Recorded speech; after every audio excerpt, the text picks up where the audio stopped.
I think I speak for everyone when I say I am beyond excited that Animaniacs is making its triumphant return this fall. But I'm curious, what was your reaction when you first found out they were bringing the show back? Narf. Honestly, Dan, it was probably exactly what you could imagine. I was there at the beginning of that and other shows, which have turned out to be pretty inarguably iconic. But to be on the ground floor when Animaniacs, as a result of Tom Ruegger, Gene McCurdy, and Mr. Spielberg, became a reality from a clean sheet of paper, to go on to do what it has done, the audience is exponentially larger. In fact, one of the reasons I think that Nerdist was kind enough to reach out to me a couple of years ago to do my show is because they knew how you guys are in this business. You're in the geek business. You're in the nerd business. You know how big the audience is. All I got to do is start doing this. And look what happens to your face. Unless it's gas, which is entirely possible. It is probably, it's probably that you like Yakko. So I'm preaching to the choir. Now, 25 years later, the king of Hollywood literally calls up and says, hey, Rob, Tress, Jess, and Maurice, not, hey, Peter Dinklage, you want to be the brain? Hey, Russell Brand, you want to be Pinky? And I understand the cachet of celebrity. I'm in Hollywood. I get it. But so does Mr. Spielberg. It's not about that. Of course, he could call Liam Neeson and say, hey, how's your Yakko? It's not about that. It's about authentic joy, cleverness, and the fact that now 2 generations of people love Animaniacs, people your age and their children, people older than I and their grandchildren. And the king of Hollywood says, how do you feel about doing this again? It is exactly what you might imagine. It is unprecedented in my career. And if you really look at it, it's kind of unprecedented in our time vis-a-vis how we consume entertainment. How many shows do you know, with the exception of The Simpsons, because it's been on for 30 years, but how many shows do you know in which was very seminal and very influential in the zeitgeist of the 90s? And 25 years later, at 72 or 3 years old, Mr. Spielberg says to us, how about let's do that again? And Hulu jumps in. What can you compare it to? Not very much. At that level, there is nobody with whom you would prefer to do this show in Hollywood, in the world, than Steven Spielberg. So I get, even though I make my living yakking, I get tongue-tied because it just does not get any better in this circumstance. And I also know that people still like Pinky and the Brain. Look at you, you're doing it again. Apparently your gas is back. How great is that? Honestly, Dan, it is impossible for me to put into words, but it is exactly what you would imagine the coolest thing in the world would be with your work. Mm-hmm. We are fixing to unleash so much happy on people who really need it, you and me included.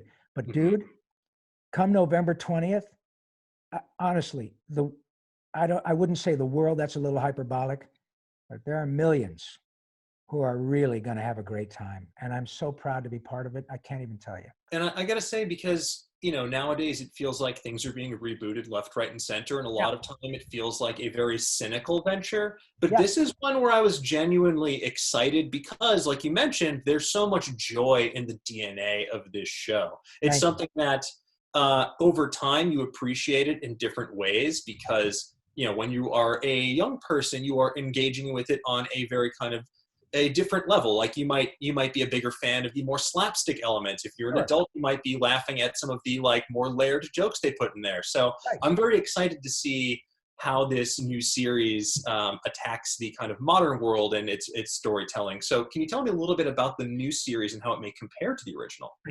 I can tell you right off the bat, you guys, I saw for the first time on Wednesday, I saw the new opening title. And it's still the same song. It's time for anime. But of course, we don't say Wacko packs away the snacks while Bill Clinton plays the sax. But the Animaniacs are self-aware. They know the time in which they are now living. It is reflected in the opening title. The lyrics are so clever that indicate as much. And because they go by pretty quick, it's exactly what people love about United States, Canada, Mexico, Panama. They want to dissect it. And when you understand the lyrics, you're going to go, are you kidding me? But it is precisely the edict that Mr. Spielberg and Tom Ruegger handed down to us 25 years ago. We do not condescend to the audience. We do not assume that age is an issue. 2 words, fingerprints. And right, you know what I'm talking about. But depending upon how you say fingerprints or fingerprints, so that subversive humor is absolutely evident. And everybody is at the top of their game, because the cool thing, and again, kudos to Mr. Spielberg, he's a fan. He's probably the biggest nerd in Hollywood. He just happens to have $4 billion. But he, as I said earlier, knows how popular these characters are. He knows about my show on Nerdist. He knows that Randy Rogel and I do Animaniacs in concert around the country. He sees the fact that we do it with 80-piece orchestras. And he puts it together, and he knows that Tress MacNeille, who is Dot, still works every day on Futurama, Simpsons. She's done 500 episodes of The Simpsons, still works every day. I work every day. Now it's on Rick and Morty, or another iteration of Ninja Turtles. I'm working every day. I'm doing now virtual cons every week, interviews almost every day. Jess Harnell, the same. Maurice LaMarche, the brain, working every day. Okay. So he hears us and he goes, oh my God, I just heard Rob sing Yakko's World with an 80-piece orchestra from 2 months ago. He can kill it. So why would we, if we can do it, and everybody can, at the highest level, and the fact is, Dan, that we're better actors than we were, we should be. It was 20 years ago. We're way better. And so the other part of it, to answer your question in a very long-winded way, is that the writers, while we do not have the same writing staff, that was by choice. It was nothing personal to the original Emmy-laden writers who wrote the show that you guys grew up with. It was a nod to the fact that the writers whom we have now, and our showrunner now is Wellesley Wild, who's Seth MacFarlane's right-hand guy on Family Guy, and was a co-producer on all the TED movies. He gets subversive humor. Okay.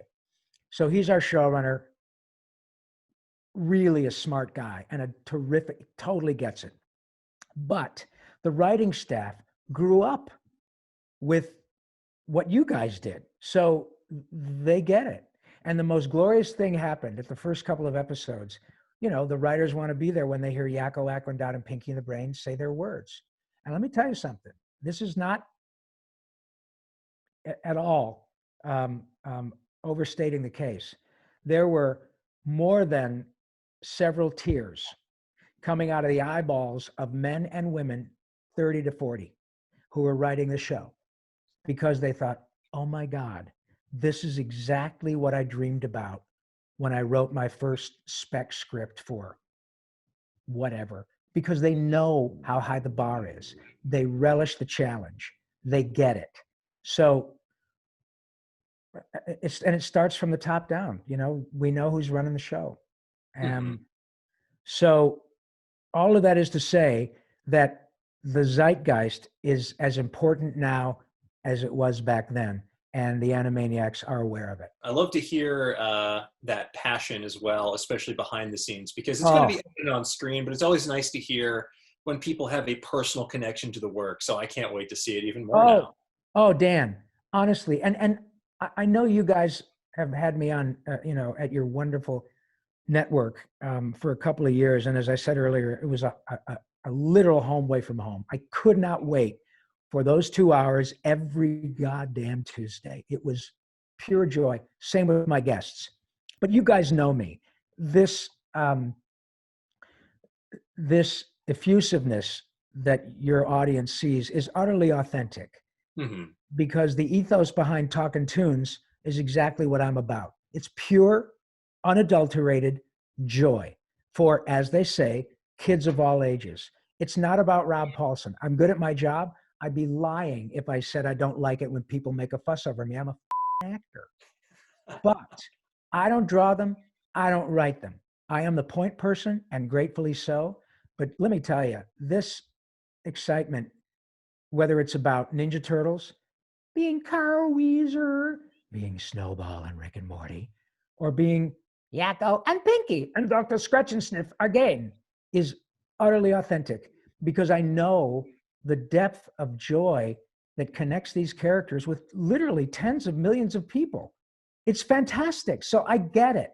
And that's why I and Randy Rogel, who's writing new songs, and the people in charge are so excited. It's so cool. It's so exciting, because we know it's just going to make people happy. And last time I checked, we kind of needed a little extra dose. Yeah, we could use a little bit more serotonin this year, I would say. But that's great to hear about the new songs as well. I think that's going to make a lot of fans very excited. And speaking of updated versions of songs, I'm curious if you've seen this, because it made me laugh in a very bleak way. Someone took it upon themselves to update Yakko's World with all of the countries that America can currently travel to. And let me tell you, it is like a Philip Glass track. There's a lot of silence in there. I'm curious if you've seen it and what your thoughts are on remixes and things like that. I have, and I sent it to Randy right away. And he texted me back with like 15 head exploding smiley faces. Look, man, there's a great story behind Yakko's World. I don't know if I've told it before, but it's important for our purposes. That is that Randy and I didn't know each other. He had just been hired from Batman. He had written on Batman, the animated series, for which he'd won an Emmy, but his background is musical comedy. So he banged on the door and they were like, dude, you just won an Emmy for Batman. Keep writing drama. No, I'm about music. I really want to do this new Animaniacs, whatever. Please. Okay. Cut to, they finally give him a shot and say, all right, well, give us a sample of what you've written in the context of the show. Yakko's World was his audition piece. Oh my God. Yeah. That's what he had in his back pocket, Dan. I hit the jackpot. I'm a good singer, but you can throw a dart in this town and hit a good singer. The fact that it pisses them off notwithstanding. But writing that stuff time after time after time and still doing it 25, even better now, that's something that is very unique. That really is lightning in a bottle. So the first song I recorded for Animaniacs was Yakko's World. Now, 25 years later, that is a seminal piece of American animation art. I don't think that is overstating the case. I think it'd be pretty difficult to argue that 2.5-minute cartoon is genius.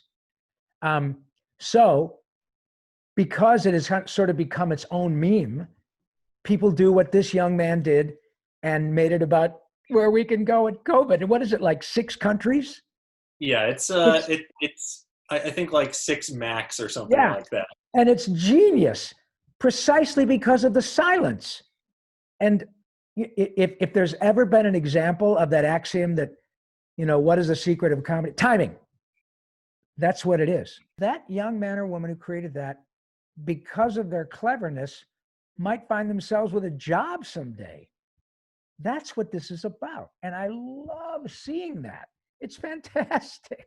And I think it also speaks to that sort of timeless quality of this work, because it obviously speaks to something within all of us that 25 years later, that's still a reference point for them to then spread a new type of comedy. Yeah, it truly is. And to keep things, you mentioned keeping things a little bit existential. I wanted to sort of follow that track a little bit, because you're coming to Animaniacs again 25 years later, but you've also not only grown as a person and an actor, but you've been through the ringer. You've beaten cancer. Like that How is about that? not something insubstantial. So being on the other side of something like that and coming back to something like this, which was a touch point before, what does that mean to you, and how does that affect your approach to your career and to your life?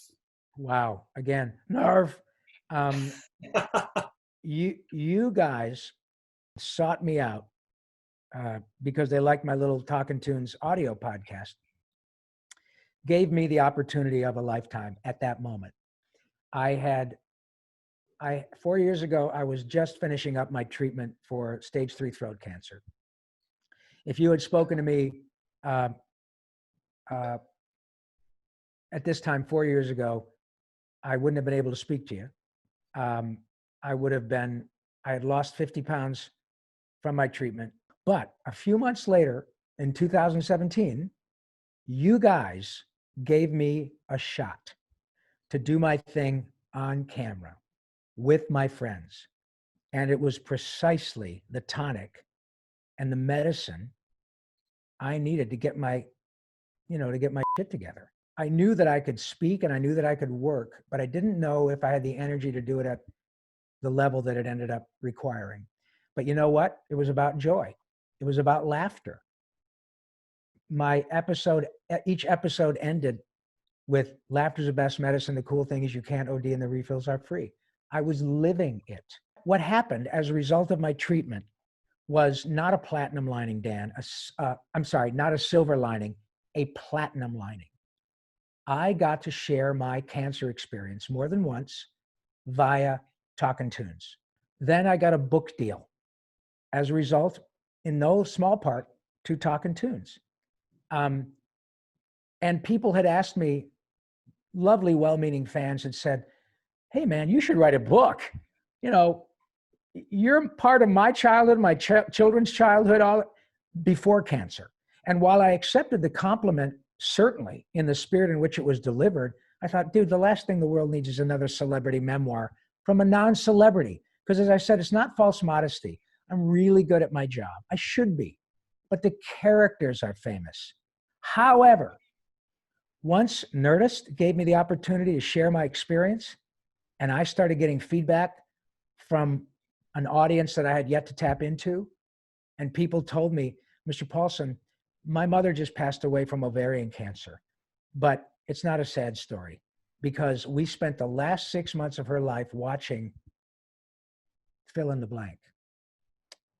I saw you on Nerdist talking about it. Shut the front door, Dan. Are you kidding me? How do I wrap my head around that compliment? So it got bigger and bigger in that regard. That's why the book happened, because I had a much more important story to tell. And you and I and your nice crew might very well, as a result of this sweet chat, might say, somebody might look at this and say, holy shit, Rob Paulsen, I know who that guy is. I love Raphael. I love Donatello. I love Animaniacs, Pinky and the Brain, Jimmy Neutron, Rick and Morty. I know all the shit this guy's done. He made it through throat cancer so much so that he can do Animaniacs again and sing the songs at the same level again. I can handle my shit. That's what this is about.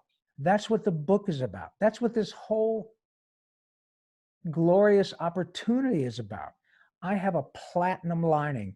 Rob 2.0 has a much bigger responsibility than just making a living. But the bottom line is, once I'm gone, probably not from throat cancer, but once I'm dust, people will watch this. People are going to listen to, you've already told me that people search for bits and pieces of our show on Nerdist whenever something pops up and they go, oh my God, wait. You think, wait, I got something you got to see. Yeah, it's got 600,000 views, but watch Rob and Seth Green, or watch Rob and Kevin Conroy, or watch Rob and Nancy Cartwright. You see my point. It's forever. That's why that's important. And the day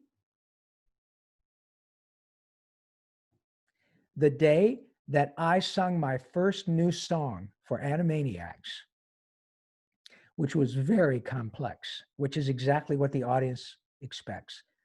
The song got done, and several people on the other side of the glass didn't know, because I didn't. People knew about it, but I don't go putting it on social media. Everybody's got their shit. Nobody gets out here without a couple of dings. It was my turn.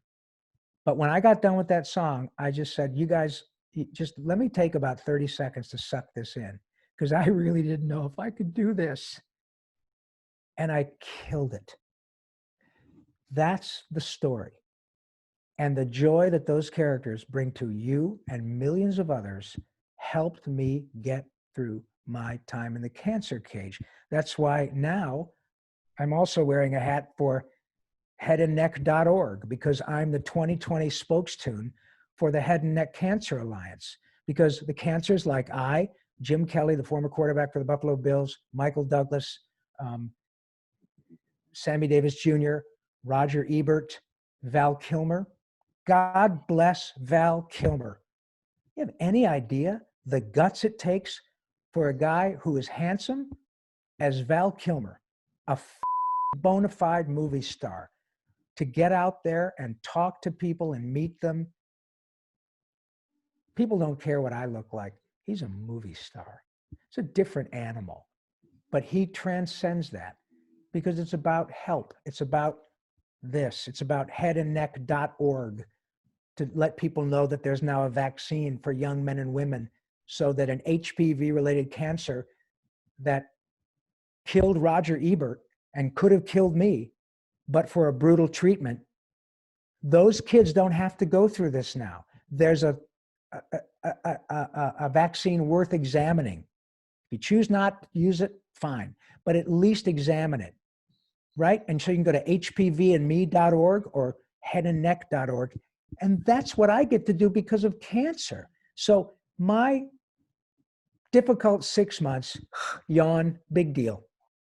Right now, somebody's getting a phone call about their 5-year-old with a brain tumor.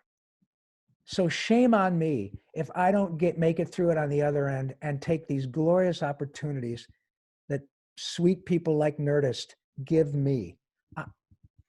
I'm a lottery winner, man. To do it again at this level after having the shit kicked out of me is just something that is impossible to put into proper words. I don't have them in my vocabulary, but I'm pretty grateful.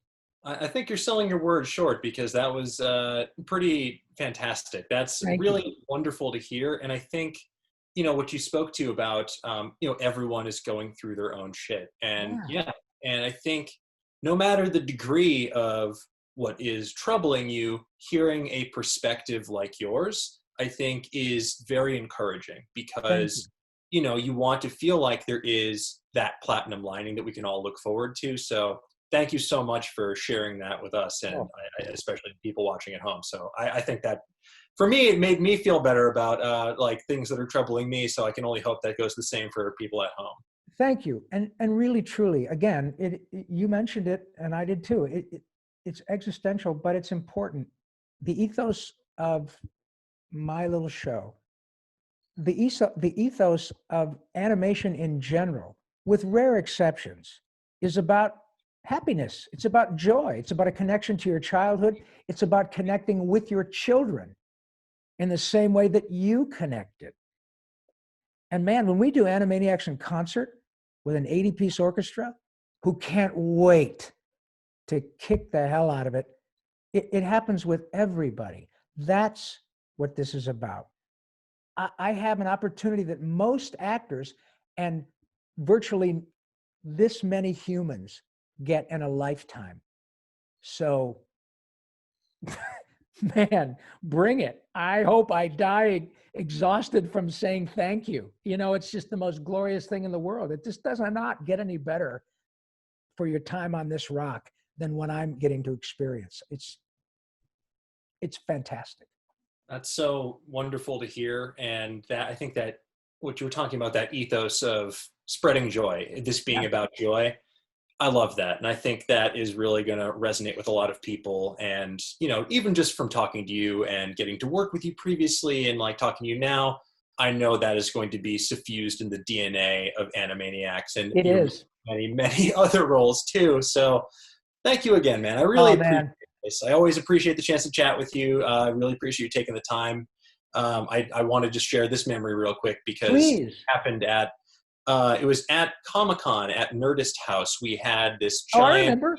space and you were up on stage and Was I that, was, pardon me, was that the one with Randy and me doing the yeah. live music? Yeah. So I was running around with like a chicken with my head cut off from appointment to appointment, and all of a sudden you hear the entire room go silent because Yakko's World starts up, and it's you and Randy just doing a live rendition of it, and you could feel that energy, that just palpable joy fill the room. Oh, And that is a feeling I think that we can all use more of in our lives, and I'm very grateful we're going to get more of that this fall. So thank you again, Rob. I really God appreciate it. bless you, Dan. Thank you. And honestly, please tell all my Nerdist family and friends how much I appreciate what they gave me. They gave me, seriously, the gift of a lifetime at precisely the right moment. I'm done yammering. I was aptly cast as Yakko. But thank you very much again. And Nerdist is, I'm a proud member of the Nerdist family, and I'll always make sure to put the seat down when I'm done. That's all we ask. It's our one rule. Thank you. Thank you again, Rob. Sincerely, I really appreciate it, man. My pleasure, buddy. Take good care of yourself. Stay healthy. Thanks. You too. Bye-bye.